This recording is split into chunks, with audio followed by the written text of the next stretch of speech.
अस्सलाम this is Bilal from सरकार और ये है वीडियो एक्स्ट्रा का 49th एपिसोड। और यार आज मैं सोच रहा था कि इंट्रो को स्टार्ट कैसे किया जाए। पहले मैंने सोचा मैं कहूंगा आज हमारे पास बहुत जूसी खबरें हैं, फिर मैंने कहा आज हमारे पास बहुत स्पाइसी खबरें हैं, और फिर मैंने रियलाइज किया कि जितने भी लोग आजकल खबरें देते हैं ना, पता नहीं क्यों ये हर खबर को खाने के मामले में बताते हैं, लाइक जूसी खबरें, स्पाइसी खबरें। तो भाई आज हमारे पास अच्छी खबरें हैं, काफी इंटरेस्टिंग खबरें हैं, यही बोलना चाहिए ना।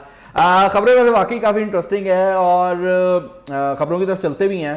पहली खबर जो हमारे पास आ रही है ये आ रही है टिकटॉक के रिलेटेड, जहां पर टिकटॉक के बारे में federal information minister Fawad Chaudhry साहब ने कहा है कि इसके लिए हमें ख़ास तौर पर नई रेगुलेशंस बनाने की ज़रूरत है। और यहाँ पर ये चीज़ भी बोली है उन्होंने कि अगर आप किसी भी सोशल मीडिया को वेस्टर्न पर्सपेक्टिव से देखते हैं, आप उसको देखते हैं एक ऐसी कंट्री के पर्सपेक्टिव से जिसमें यूरोपियन कंट्रीज, अमेरिकन कंट्रीज आ जाती हैं, तो आपको ऐसा लगता है कि हाँ भाई ठीक ही है। लेकिन अगर आप उसको पाकिस्तानी कल्चर के हिसाब से बात करते हैं तो काफ़ी ऐसी चीज़ें हैं जो पाकिस्तानी कल्चर में ठीक नहीं समझी जाती, और उन चीज़ों को काफ़ी हद तक रेगुलेशंस में लेकर आने की ज़रूरत है।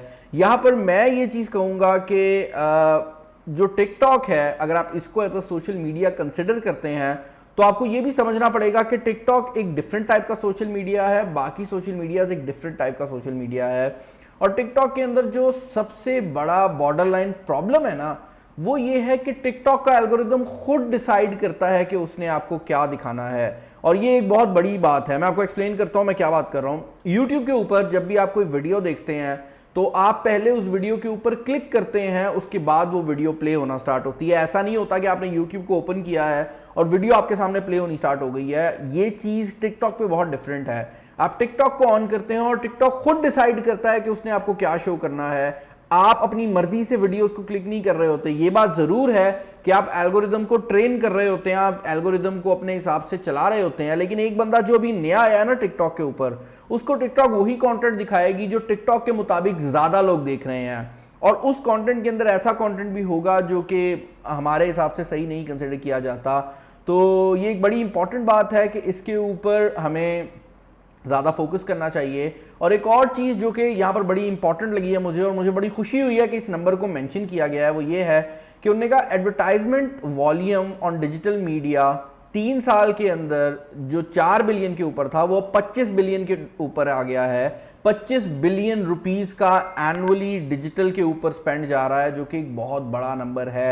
25 बिलियन की ट्रांजैक्शंस हो रही हैं। 25 बिलियन एक बहुत बड़ी नंबर होता है, और इतना ज़्यादा जो पैसा है वो इकोनॉमी के अंदर मूव हो रहा है। आपको ये बात समझनी पड़ेगी कि जब भी किसी भी इकोनॉमी के अंदर किसी भी साइड से कोई पैसा मूव होता है ना, तो पूरी इकोनॉमी को फायदा होता है। तो उनके मुताबिक यही है कि हम सोशल मीडिया को बंद नहीं कर सकते, हम उठा के मुंह ये नहीं कह सकते कि भाई ये भी बैन है वो भी बैन है, हमें इसके लिए रेगुलेशन बनाने की जरूरत है। और मुझे ये चीज़ बड़ी पसंद आ रही है कि he is actually talking some sense out here ना। मतलब जनरली हमारे जो पॉलिटिशियंस हैं ना, वो बगैर सेंस के जज्बाती बातें करते हैं। यहाँ पर जज्बाती बातें नहीं की गई, यहाँ पर एक्चुअल सेंसिबल बातें की गई हैं, जो कि मुझे काफ़ी ज़्यादा पसंद आई हैं। और जब भी कोई भी पॉलिटिशियन सेंसिबल बातें करता है ना, या किसी लॉजिक से बात करता है, तो मुझे हमेशा पसंद आती है। खैर नेक्स्ट न्यूज़ जो हमारे सामने आ रही है वो एसस के रिलेटेड आ रही है। एसस की जो गेमिंग सीरीज़ है उनके ROG फोन्स वाली, उसका जो लेटेस्ट कंटेंडर था वो Asus ROG Phone 5 था, जो कि स्नैपड्रैगन 888 के साथ लॉन्च हुए थे, और ये बहुत पावरफुल डिवाइसेस हैं। हम इनकी अनबॉक्सिंग ऑलरेडी अपने मेन चैनल के ऊपर अपलोड कर चुके हैं, और ये उन कुछ डिवाइसेस में से है जो कि एज अ गेमिंग डिवाइस भी चल सकते हैं, और वैसे भी अगर आप इसको यूज़ करते हैं ना, तो ये बहुत पावरफुल डिवाइसेस हैं।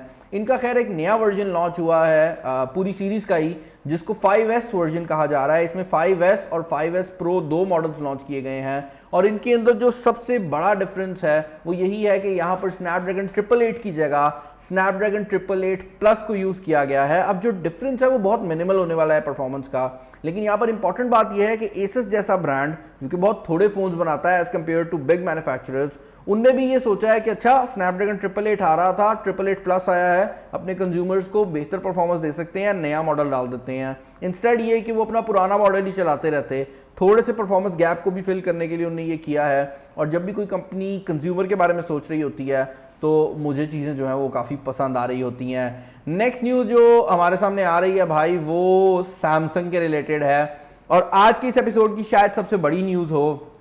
इससे पहले सैमसंग गैलेक्सी S22 के रिलेटेड जितनी भी न्यूज़ थी वो न्यूज़ काफ़ी हद तक मैं ये कहूँगा कि लीक्स थे। अब जो चीज़ें हैं ना, ये वो वाली लीक्स आनी स्टार्ट हो रही हैं जो कि कंफर्मेशन बन रही हैं। और इसमें पहली चीज़ तो जो बुरी है वो ये है कि भाई यहाँ पर जो गैलेक्सी S22 के मॉडल्स हैं ना, वो AMD GPU के साथ आ रहे हैं या नहीं आ रहे हैं, इसके ऊपर बहुत बड़ी बैड न्यूज़ है। तो हम एक्सपेक्ट कर रहे थे कि इस बार जो Exynos का चिप आएगा S22 के अंदर, उसके अंदर जो ग्राफिक्स होंगे वो AMD बनाएगा। और आपको पता है AMD बहुत पावरफुल है, लेकिन अब ये खबर आ रही है कि ऐसा नहीं होने वाला। लेकिन बाकी स्पेसिफिकेशंस जो हमारे सामने लीक हुए हैं, उसमें एक तो पहली बात डिस्प्ले है और दूसरी बात है कैमरा।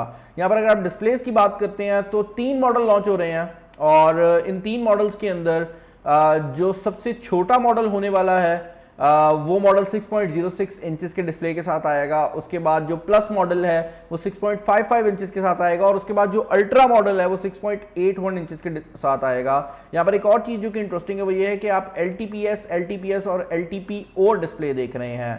अब आप सोच रहे होंगे कि इनमें क्या फ़र्क है, तो मैं बता देता हूँ। बेसिकली LTPS डिस्प्ले जो है ये भी OLED टेक्नोलॉजी के लिए यूज़ होता है, और LTPO डिस्प्लेज भी OLED के अंदर ही यूज़ होते हैं। लेकिन LTPO का कमाल ये है कि इन डिस्प्लेस के अंदर आपको high refresh rate performance provide करता है, और उसके अलावा आपको जो बैटरी की कंजम्पशन है वो भी ज़्यादा देखने को नहीं मिलती। तो आप ऐसा समझें कि जिन भी मोबाइल फ़ोन्स के अंदर आपको हाई रिफ्रेश रेट चाहिए, उनके लिए जो सबसे बेस्ट डिस्प्ले है वो LTPO हो सकता है। LTPS के थ्रू भी आप हाई रिफ्रेश रेट ले सकते हैं, लेकिन उसमें बैटरी इफेक्ट होती है, ये काफ़ी ज़्यादा एफिशिएंट चीज़ है। इसके अलावा एक और चीज़ जो कि काफ़ी इंटरेस्टिंग है वो ये है कि S22 सीरीज़ के अंदर जो अंडर स्क्रीन कैमराज हैं वो एक्सपेक्टेड नहीं है।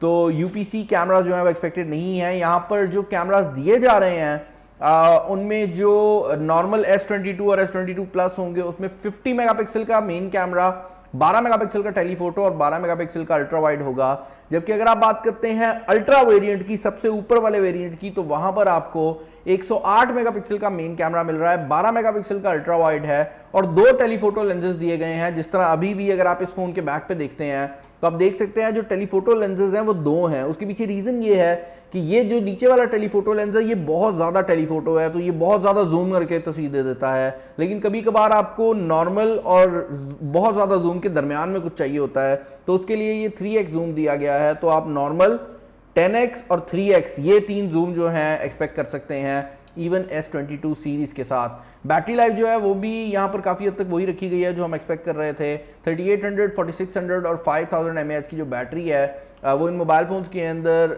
जो है वो बताई जा रही है।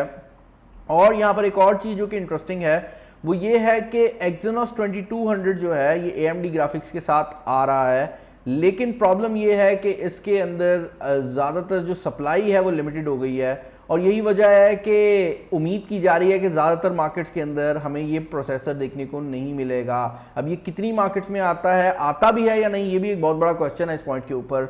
लेकिन अभी जो मसला बताया जा रहा है इसके ना आने के पीछे वो लिमिटेड सप्लाई है, और एक लिहाज से मुझे अच्छा लग रहा है कि इसकी सप्लाई लिमिटेड है, क्योंकि पाकिस्तान के अंदर जनरली Exynos वेरिएंट आते हैं। तो अगर तो सैमसंग उसी ट्रैक रिकॉर्ड पे रहेगी तो इस साल तो नहीं, अगले साल S22 आ रहा है, अगले साल जो S22 आएगा वो पाकिस्तानी मार्केट में ज़्यादा पावरफुल होगा बनिस्बत उसके जो स्नैपड्रैगन 898 के साथ आ रहा है। लेकिन देखने में आता है कि हमें वो मिलता भी है या नहीं, ये ना हो वो अमेरिकन को उठा के Exynos दे दें। तो इस चीज़ पे जो है ना अभी कुछ कहा नहीं जा सकता।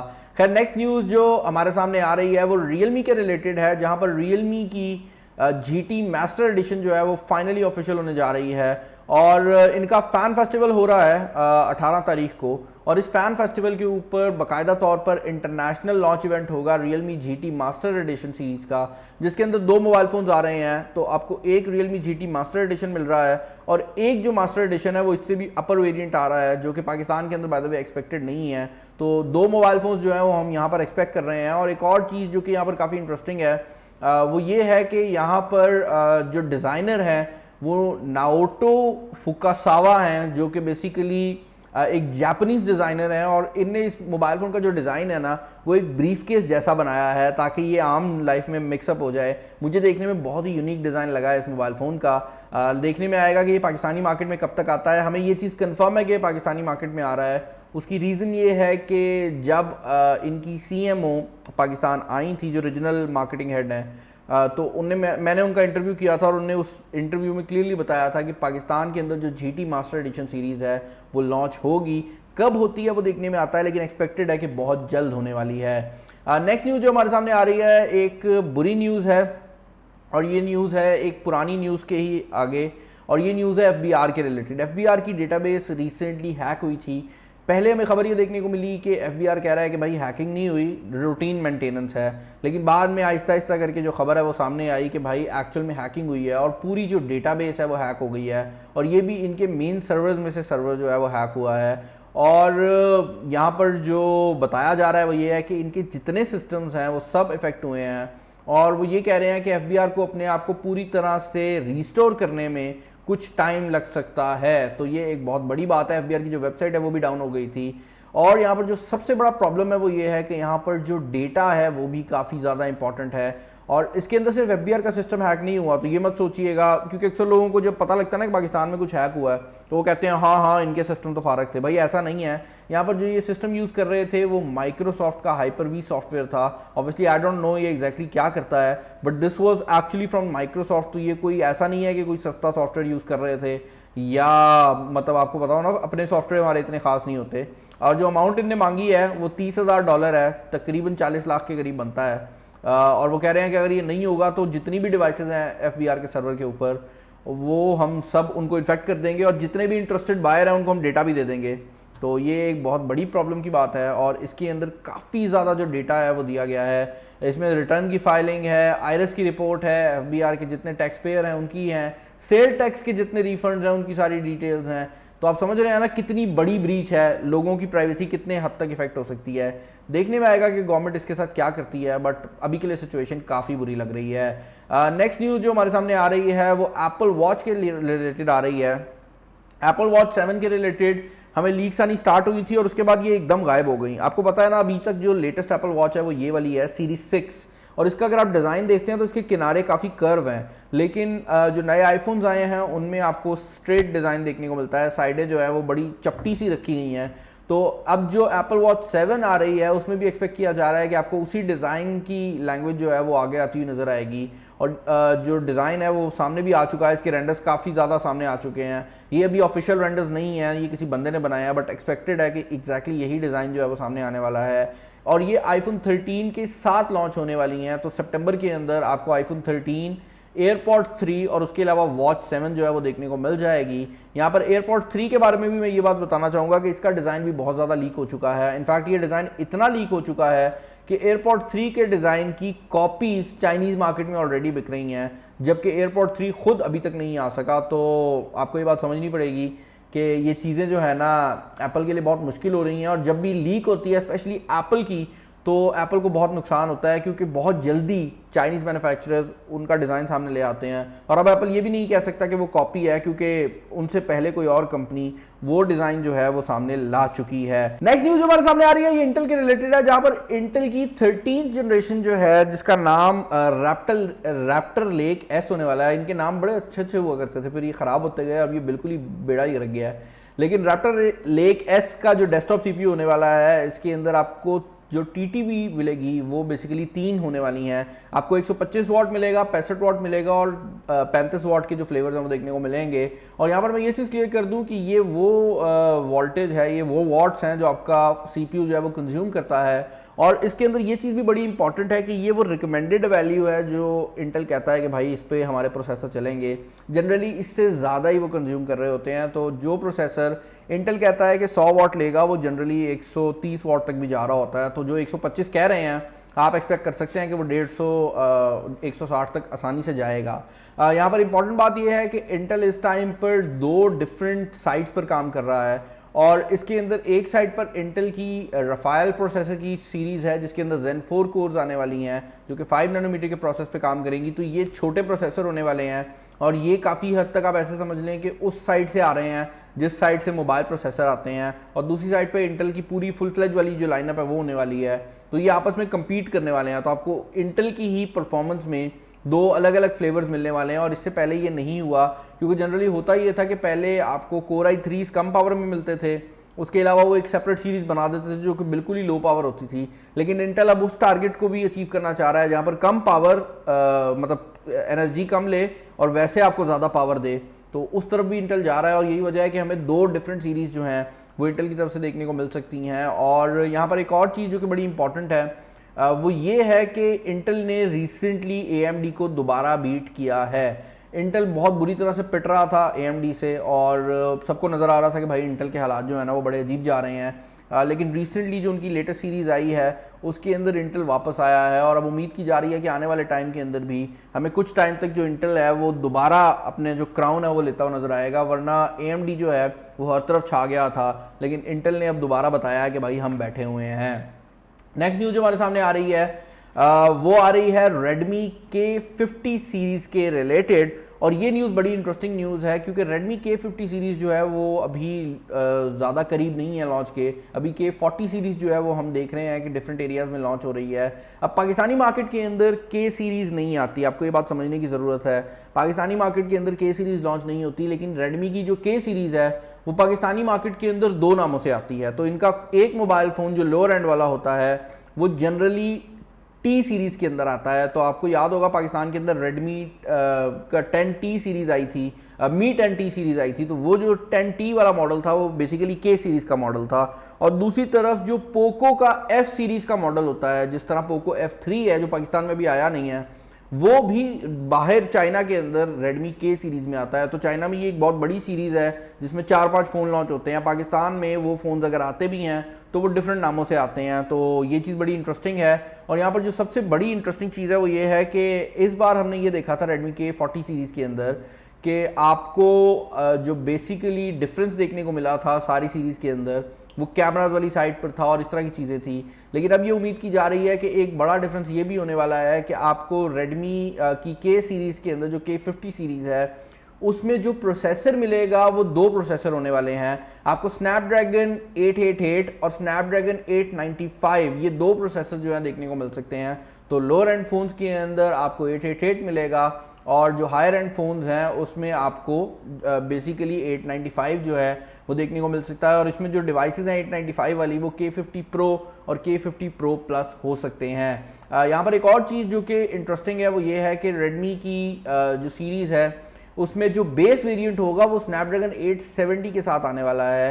अब ये पहली बार होगा कि 3 डिफरेंट फ्लैगशिप प्रोसेसर जो हैं वो एक ही सीरीज़ के अंदर आएंगे। अभी इसके अलावा ज़्यादा कोई डिटेल्स इस सीरीज़ पे आई नहीं है, तो I can not go on and से कि भाई ये ऐसा आएगा या वैसा आएगा। जब तक हमारे पास डिटेल नहीं आती ना, हम जनरली कोशिश करते हैं कि कोई भी बात अपने पास से लगा कर ना बोलें, वो मज़ा नहीं आता।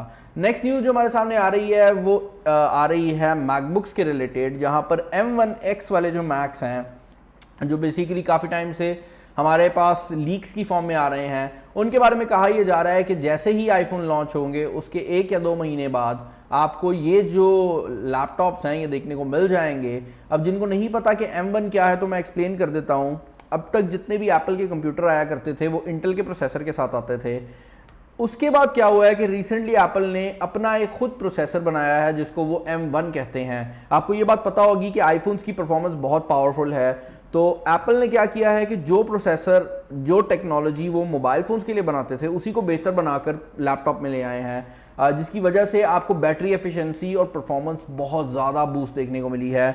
मैं इसकी मिसाल आपको यहाँ से दे देता हूँ कि जिस कंप्यूटर पे इस टाइम ये वीडियो रिकॉर्ड हो रही है वो कंप्यूटर एक M1 चिप के साथ आता है, iMac है। और ये जो प्रोसेसर है इसको अगर आप परफॉर्मेंस से कंपेयर करते हैं तो मेरे पास भाई ये Core i9 वाली मशीन पड़ी हुई है, ये इसकी परफॉर्मेंस के साथ साथ कम्पीट होता है, जो कि सेंस ही नहीं बनाता क्योंकि वो एक बहुत छोटा सा सस्ता सा प्रोसेसर है, जबकि इंटेल का जो Core i9 है वो एक बहुत महंगा और बड़ा नाम भी बहुत बड़ा है। तो एप्पल की परफॉर्मेंस बहुत बेहतर जा रही है और अब उम्मीद की जा रही है कि ये इससे भी एक बेहतर चिप लॉन्च करने वाले हैं और वो चिप जो है हमें मल्टीपल कंप्यूटर्स में मिलेगी। तो इनके जो मैकबुक प्रोज हैं जो मैं भी यूज़ कर रहा हूँ Core i9 के साथ, ये भी आगे इंटेल ख़त्म कर देंगे और इसमें भी हमें एप्पल की चिप मिलेगी जो कि M1X या M2 कहला सकती है। और यही प्रोसेसर जो है हमें इसके अलावा और भी iMac प्रोज और इस तरह की डिवाइसेस में मिलेगा जो कि डायरेक्टली प्रो यूज़र को टारगेट करना चाह रही हैं, क्योंकि ऑलरेडी जो M1 है उसकी परफॉर्मेंस बहुत अच्छी है। अब उम्मीद की जा रही है कि जल्द ही 14 इंचेस मैकबुक प्रो और 16 इंचेस मैकबुक प्रो जो हैं ये हमारे सामने आएंगे और दोनों ही M1X के चिपसेट के साथ आ रही होंगी। नेक्स्ट न्यूज़ जो हमारे सामने आ रही है ये ऑनर के रिलेटेड है, जहां पर ऑनर के CEO ने कुछ सवालात को आंसर किया है जो कि बड़े इंटरेस्टिंग लगे हैं मुझे। और आपको पता है ऑनर इस टाइम पर हुआवे से सेपरेट हो चुका है और ये बहुत बड़ी खबर भी बनी थी, लोगों ने इस पर बड़ी बात भी की थी। ऑनर ने भी रिसेंटली मैजिक 3 की जो लॉन्च है वो भी की है, जो कि इनकी काफ़ी हद तक एक फ्लैगशिप डिवाइस आप कंसिडर कर सकते हैं। और अब उम्मीद की जा रही थी कि ऑनर इंटरनेशनल मार्केट में आएगा, तो इनने एक इंटरव्यू दिया है इनके सीईओ ने, जिसमें उन्होंने कुछ चीज़ें डिस्कस की हैं। पहली चीज़ तो उन्होंने ये डिस्कस की है कि अभी के लिए पाकिस्तान या जितनी भी ये बाहर की मार्केट्स हैं, इन सब के अंदर अगर ऑनर आएगा तो वो गूगल के प्ले स्टोर के साथ आएगा, क्योंकि ग्लोबली वो GMS के साथ आएंगे, लेकिन चाइना के अंदर वो HMS का यूज़ करेंगे। ये बड़ी इंपॉर्टेंट बात है, क्योंकि चाइना के अंदर हवावे मोबाइल सर्विसेज का वो यूज़ कर रहे हैं, तो जो हवावे ने सर्विसेज बनाई हैं वो ऑनर भी यूज़ करेगा।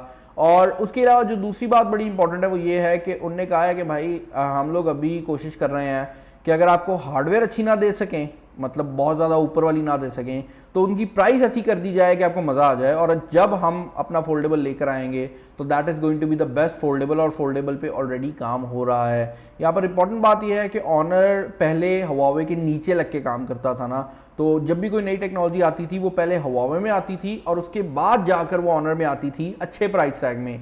तो लोगों को अगर अच्छा प्राइस टैग चाहिए होता था वो ऑनर खरीदते थे, और अगर उनको जल्दी चाहिए होती थी कोई चीज़ या सस्ता चाहिए होता था तो वो हवावे खरीदते थे।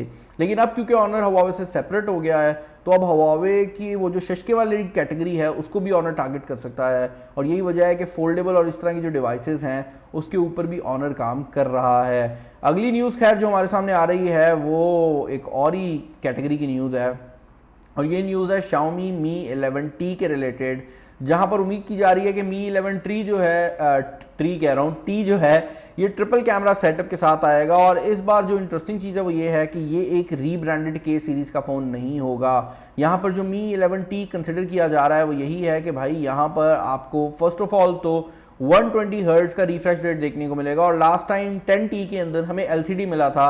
इस बार उम्मीद की जा रही है कि यहाँ पर AMOLED डिस्प्ले होने वाला है। एक और चीज़ जो कि काफ़ी इंटरेस्टिंग है वो ये है कि इस मोबाइल फ़ोन के अंदर आपको 108 मेगापिक्सल का जो कैमरा है वो एक्सपेक्टेड था, लेकिन अब बताया ये जा रहा है कि भाई 108 मेगापिक्सल कैमरा जो है वो नहीं आ रहा। इसका एक वेरिएंट 108 मेगापिक्सल के कैमरा के साथ आएगा, लेकिन जो एक वेरिएंट ग्लोबली आ रहा है वो 108 मेगापिक्सल के कैमरा के साथ नहीं आ रहा, और ग्लोबली एक डिफरेंट फ़ोन लॉन्च होगा जो 11T कहलाएगा। चाइना में एक डिफरेंट फ़ोन लॉन्च होगा जो 11T कहलाएगा, और ग्लोबली जो फ़ोन आ रहा है वो 64 मेगापिक्सल के कैमरा के साथ आ रहा है। और यहाँ पर जो प्रोसेसर होने वाला है दोनों मोबाइल फ़ोन्स के अंदर ही आपको MediaTek देखने को मिलने वाला है। तो MediaTek जो है ना भाई उसकी गेम उठती हुई नज़र आ रही है। इससे पहले जब भी कभी MediaTek का नाम मेंशन होता था ना तो आप एक्सपेक्ट करते थे कि लोअर एंड फ़ोन होगा, लेकिन इस बार जो है वो ये है कि भाई MediaTek कुछ ऐसे मॉडल्स बना रहा है अपने प्रोसेसर के जो कि एक्सपेक्ट किया जा रहा है कि डायरेक्टली compete करेंगे स्नैपड्रैगन से। मैं ये बात दोबारा ऐड करना चाहूँगा कि स्नैपड्रैगन अभी तक अनकम्पैटिटिव जा रहा था। अगर आप एंड्रॉइड स्पेस की बात करते हैं तो कोई compete करने वाली कैटेगरी ही नहीं थी, लाइक स्नैपड्रैगन टॉप एंड था। लेकिन इस बार उम्मीद की जा रही है कि MediaTek ना सिर्फ compete करेगा बल्कि एक्चुअल में बीट भी करेगा, जो कि एक बहुत बड़ी बात है। आप इंटेल को ही देख लें, जैसे ही उनको कंपटीशन मिला है उनने अच्छे प्रोसेसर लॉन्च करने स्टार्ट कर दिए हैं। नेक्स्ट न्यूज़ जो हमारे सामने आ रही है वो लाहौर सेफ सिटी प्रोजेक्ट के रिलेटेड है। हमने 2 दिन पहले खबर दी थी कि भाई हवावे के ऊपर एक केस हुआ है जहाँ पर एक अमेरिकन कंपनी कहती है कि हवावे ने हमारे साथ कॉन्ट्रैक्ट किया और जो लाहौर में सेफ सिटी प्रोजेक्ट लगा है उसकी सॉफ्टवेयर हमसे बनवाई, और उस प्रोजेक्ट के अंदर हवावे ने एक बैकडोर रखा कि अगर हवावे अपनी मर्जी से चाहे तो वो इन्फॉर्मेशन जो है वो निकाल सकती है यूज़र्स की। तो अगर कोई बंदा लाहौर में जा रहा है तो उसके कैमरा को देखा जा सकता है और इस तरह की चीज़ें, जिस पे हवावे ने अभी ऑफिशियली जो कमेंट किया है वो यही है कि भाई लीगल मैटर है तो हम इस पर कोई खास कमेंट तो कर नहीं सकते, लेकिन हम ये कमेंट ज़रूर करना चाहेंगे कि जो बैकडोर की ये बात कर रही है कंपनी, वो बनाया ज़रूर गया था लेकिन उसको टेस्टिंग के लिए बनाया गया था ताकि एक प्रोटोटाइप फेज़ में गवर्नमेंट को दिखाया जा सके कि ये चीज़ें काम कैसे करेंगी। और वो सिस्टम जो हमने प्रोटोटाइप बनवाया था वो चाइना के अंदर हमने जाकर चला कर दिखाया था। जो सिस्टम लाहौर में लगा है वो फिज़िकली डिफरेंट है और इस तरह की चीज़ है। लेकिन इस चीज़ के ऊपर अब बाकायदा तौर पर जो गवर्नमेंट है उसने एक इन्वेस्टिगेशन जो है वो ओपन कर दी है ताकि देखा जा सके कि क्या सच है और क्या झूठ है। और ये चीज़ मुझे बड़ी पसंद आई है। देखिए हमें इस पॉइंट पर पता है कि चाइना और हवावे पाकिस्तान के दोस्त हैं, लेकिन जब भी ऐसी कोई खबर उठती है ना तो उसकी इन्वेस्टिगेशन ज़रूर होनी चाहिए। आपको काफ़ी नई चीज़ें पता लग सकती हैं और मुझे अच्छा ये लगा है कि इनने इस चीज़ को इन्वेस्टिगेट किया है, जबकि ये जो केस है पाकिस्तान में नहीं हुआ था, ये केस एक्चुअल में यूएस में केस किया गया था, लेकिन फिर भी उनने प्रोएक्टिव रहते हुए इस चीज़ को पाकिस्तान के अंदर भी इन्वेस्टिगेट करने का प्लान कर लिया है। नेक्स्ट न्यूज़ जो हमारे सामने आ रही है वो Realme के रिलेटेड ही है, जहां पर Realme कुछ और एक्सेसरीज को लॉन्च करने वाली है और ये एक्सेसरीज Realme ब्रांड में भी आएंगी और इनके Narzo ब्रांड में भी आएंगी। पहले तो Realme ब्रांड के अंदर आपको एक Realme माउस और उसके अलावा Realme का एक USB-C का कन्वर्टर मिल रहा है, जो कि बेसिकली अभी लीक आउट हुआ है, तो हम एग्जैक्टली नहीं बता सकते कि ये कार्ड रीडर है या ये कन्वर्टर है, लेकिन इसकी तस्वीर जो है वो सामने आ चुकी है और Realme का जो माउस है वो भी हमारे सामने आ चुका है, ये येलो कलर का। और इसके अलावा एक और एक्सेसरी की लिस्ट जो हमारे सामने आई है वो Realme Narzo सीरीज़ की एक्सेसरीज़ हैं, जहां पर आपको नज़र आ रहा है कि गेमिंग माउस है, क्योंकि Realme की जो Narzo सीरीज़ है वो गेमिंग में आ रही है, और उसके अलावा एक गेमिंग ट्रिगर है। अब यहाँ पर मैं ये चीज़ इंक्लूड करना चाहूँगा कि ये जो गेमिंग ट्रिगर है ये कुछ टाइम पहले सामान लॉन्च करने वाली थी, लेकिन इसके सॉफ्टवेयर का कुछ चेंजिंग था जिसकी वजह से हमने इसको प्रॉपर्ली लॉन्च नहीं किया था, वरना इसकी पूरी जो इन्वेंट्री है वो हमारे पास आ गई थी। तो हो सकता है कि इसको अब Narzo सीरीज़ के अंदर लॉन्च किया जाए। ये बहुत फिट चीज़ है, ये ब्लूटूथ से कनेक्ट हो जाता है और ये मेरे पास इसका प्रोटोटाइप अभी भी पड़ा हुआ है, तो किसी टाइम मैं वो दिखा भी दूंगा। लेकिन ये सब कुछ जो है ये Realme की जो बुक लॉन्च हो रही है, जो लैपटॉप लॉन्च हो रहा है, उसके साथ ही एक्सपेक्टेड है कि लॉन्च होगा। नेक्स्ट न्यूज़ जो हमारे सामने आ रही है वो फिटबिट के रिलेटेड है, जहां पर फिटबिट चार्ज 5 के कुछ रेंडर्स जो है हमारे सामने आए हैं। और फिटबिट के रिलेटेड मेरा ओपिनियन ये है कि फिटबिट जनरली बाहर जो यूएस के लोग हैं वो ज़्यादा यूज़ करते हैं, पाकिस्तान में इसकी यूज़ेबिलिटी काफ़ी कम है। और एक चीज़ जो कि बड़ी इंपॉर्टेंट है वो ये है कि लोगों को अक्सर ये बात समझ नहीं आती, वो ये कहते हैं कि भाई ये वाला जो फिटनेस ट्रैकर है ये एक्यूरेट है और ये वाला फिटनेस ट्रैकर एक्यूरेट नहीं है। एक्चुअल रियलिटी ये है कि आप कोई भी फिटनेस ट्रैकर उठा लें, आप बेशक एप्पल की एप्पल वॉच उठा लें, दोनों फिटनेस ट्रैकर जब आप उनके मेजरमेंट्स को कंपेयर करेंगे ना तो आपको डिफरेंट रिजल्ट देंगे, और ये एक अंदाजे के लिए ही दे रहे होते हैं। तो आपको जो भी आप फिटनेस ट्रैकर यूज़ कर रहे हैं वो Xiaomi का है, वो फिटबिट का है, आपको ये बात समझनी पड़ेगी कि आपको उसके हिसाब से अपने अंदाज़ों को करना पड़ेगा कि अगर आपने एक दिन 1 किलोमीटर किया है तो अगले दिन आप 2 किलोमीटर करें या 1.5 किलोमीटर करें। और यहाँ पर ये चीज़ बड़ी इंपॉर्टेंट है कि आपको कंसिस्टेंसी चेक करनी पड़ेगी कि ये ना हो कि सेम डिस्टेंस पे वो 1 किलोमीटर दे रहा हो और सेम पे वो 2 किलोमीटर दे रहा हो। लेकिन अगर वो कंसिस्टेंट है ना और आपका डिस्टेंस वो सही मेजर कर रहा है, तो फिर अगर दो फिटनेस ट्रैकर का आपस में रिजल्ट मैच नहीं कर रहा तो उसका मसला नहीं है। लोग अमेरिका में फिटनेस ट्रैकर ज़्यादातर फिटबिट इसलिए यूज़ करते हैं क्योंकि उनको एक दफ़ा आदत पड़ गई होती है उससे ट्रैकिंग करने की, तो उनके अंदाजे ख़राब हो रहे होते हैं। और यही वजह है कि फिटबिट की अगर आप इंटरनेशनल मार्केट की बात करते हैं तो यूएस जैसी मार्केट के अंदर बहुत ज़्यादा वैल्यू जो है वो अभी भी मौजूद है। और मुझे यहाँ पर पाकिस्तान में भी इवन काफ़ी ज़्यादा ऐसे लोग हैं जो यूएस वगैरह से ट्रैवल करके आते हैं, वो कहते हैं कि भाई आप फिटबिट के बारे में क्यों नहीं बात करते। तो उसकी रीज़न ये है कि यार ये प्राइस वाली साइड से बहुत हाई हैं और इनके अंदर जो फीचर्स हैं वो compare to something like a Mi band और ऑनर बैंड काफ़ी कम होते हैं। नेक्स्ट न्यूज़ जो हमारे सामने आ रही है वो Xiaomi के रिलेटेड या मीमी हो गए हैं हर साइड से। Xiaomi ने भी रिसेंटली एक 100 वाट का वायरलेस चार्जर लॉन्च किया है और ये इनका जो पहले 80 वाट का वायरलेस चार्जर आया था उसी तरह का दिखता है, लेकिन इसकी जो प्राइस टैग है वो काफ़ी अच्छा रखा गया है। $99 के करीब इसका जो प्राइस टैग है वो रखा गया है और ये 100 वाट के ऊपर आपके मोबाइल फ़ोन को चार्ज कर सकता है। यहाँ पर जो क्वेश्चन वाली बात है ना वो ये है कि ये किस मोबाइल फ़ोन को चार्ज करना चाह रहे हैं, क्योंकि इस पॉइंट पर Xiaomi का जो अपना मोबाइल फ़ोन का पूरा सेटअप है उसमें जो आई थिंक सबसे टॉप एंड वाला मोबाइल फ़ोन है वो तकरीबन 50 वाट के ऊपर चार्ज होता है। तो पहली बात तो वो 80 वाट वाला चार्जर कौन यूज़ करेगा, ज़्यादातर लोग यूज़ नहीं कर सकते, एक दो मोबाइल फ़ोन्स हैं। और अगर कोई बंदा वो 80 वाट का यूज़ कर भी लेता है तो भाई ये 100 वाट का चार्जर कौन यूज़ करेगा। तो या तो ये है कि Xiaomi फ्यूचर प्रूफिंग कर रही है और या ये है कि Xiaomi जल्द ही कोई ऐसा मोबाइल फ़ोन लॉन्च करने जा रही है जो कि 100 वाट की वायरलेस चार्जिंग को सपोर्ट करेगा, क्योंकि ऑब्वियसली अगर उन्होंने चार्जर बनाया है तो उनके पास ये टेक्नोलॉजी तो अवेलेबल है कि वो एक मोबाइल फ़ोन के अंदर 100 वाट की वायरलेस चार्जिंग लगा सकें।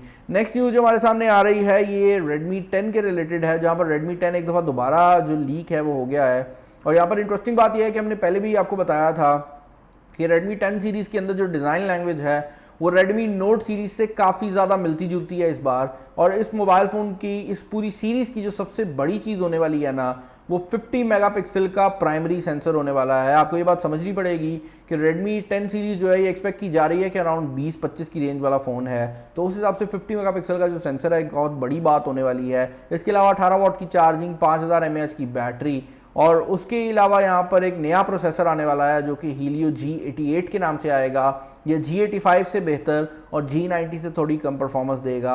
यहाँ पर एक और चीज़ जो कि काफ़ी इंटरेस्टिंग है वो ये है कि Xiaomi ने जब 108 मेगापिक्सल कैमरा लॉन्च किया ना अपनी नोट सीरीज़ में, उस पॉइंट पर भी उस कैटेगरी में कोई 108 नहीं दे रहा था। तो ये 50 मेगापिक्सल भी एक नई चीज़ होने वाली है। पाकिस्तान में जल्दी एक्सपेक्टेड है कि Redmi 10 सीरीज़ आएगी।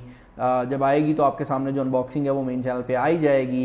And that is pretty much it for this episode. I hope ये आपको एपिसोड पसंद आया होगा। मैं थोड़ा लेट हो गया हूँ, उसकी रीज़न ये थी कि फैसलाबाद में सेल सर्विस नहीं है, क्योंकि आपको पता है मुहर्रम चल रहा है, तो उसकी वजह से थोड़ा सा लेट हो गया हूँ मैं। लेकिन ये वीडियो मैं अपलोड कर रहा हूँ, आई होप आपको पसंद आई होगी। अगर आपने चैनल को अभी अभी कहीं पर ज्वाइन किया है तो ज़रा मुझे कमेंट में बता दें, और अगर आपने ये चैनल शुरू से ज्वाइन किया है तब भी बता दें, क्योंकि अभी हमारा चैनल जो है ना सब्सक्राइबर गेन करना शुरू हो रहा है। तो आई वांट टू नो कि कौन कहाँ पर है। अपना ख्याल रखिएगा, वीडियो जैसी भी लगे बता दीजिएगा। इस वीडियो में इतना ही। This is Bilal signing of.